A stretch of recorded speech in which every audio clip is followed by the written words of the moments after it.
अस्सलामुअलैकुम dear students, I hope आप सब खैरियत से होंगे। बच्चों, आज का हमारा अनवान है सोने का हार। सोने का हार तो शायद आप सब लोगों ने देखा ही होगा। आज हमें इसी सोने के हार के बारे में एक कहानी पढ़नी है, तो चलिए शुरू करते हैं। बगदाद शहर में एक सुनार की बहुत बड़ी दुकान थी।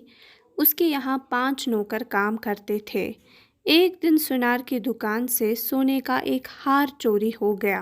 उसे अपने नौकरों पर शक हो गया। उसने एक एक करके सभी नौकरों से हार के बारे में पूछा। सब ने हार चुराने से इनकार कर दिया। कहते हैं कि बगदाद के एक शहर में एक सुनार की बहुत बड़ी दुकान थी। सुनार सोना बेचने वाले को कहते हैं। इस सोनार की दुकान में 5 मुलाजिम भी काम करते थे। एक दिन इस सुनार की दुकान से एक सोने का हार चोरी हो जाता है।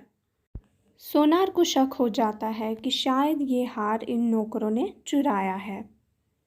वो एक एक करके सभी नौकरों से हार के बारे में पूछने लगता है, मगर सभी नौकर कहते हैं कि हमें तो हार के बारे में कुछ पता ही नहीं है।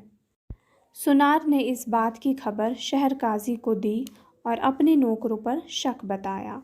शहर काजी ने 5 नौकरों को अपनी अदालत में बुलाया। सबको एक एक रस्सी देकर वो बोले, देखो, हर एक रस्सी में 8 गांठें बनी हुई है। अब जिसने भी हार चोरी किया होगा उसकी रस्सी में खुदा के हुक्म से एक गांठ बढ़ जाएगी।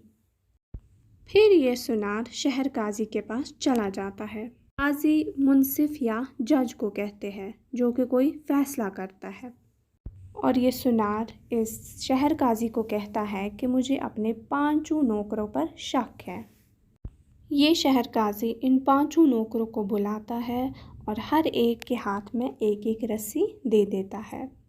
वो उनसे कहता है कि हर एक की रस्सी में 8-8 गांठें बनी हुई है और जिस किसी ने भी चोरी की होगी उसकी रस्सी में अल्लाह ताला के हुक्म से एक गांठ बढ़ जाएगी।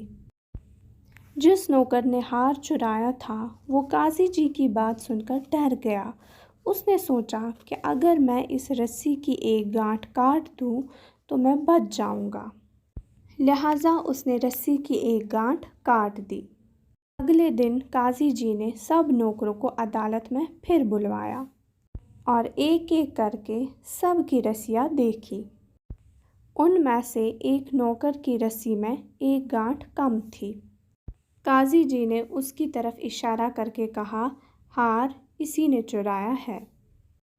नौकर ये सुनकर बहुत ही शर्मिंदा हो गया और उसने वो सोने का हार वापस लौटा दिया।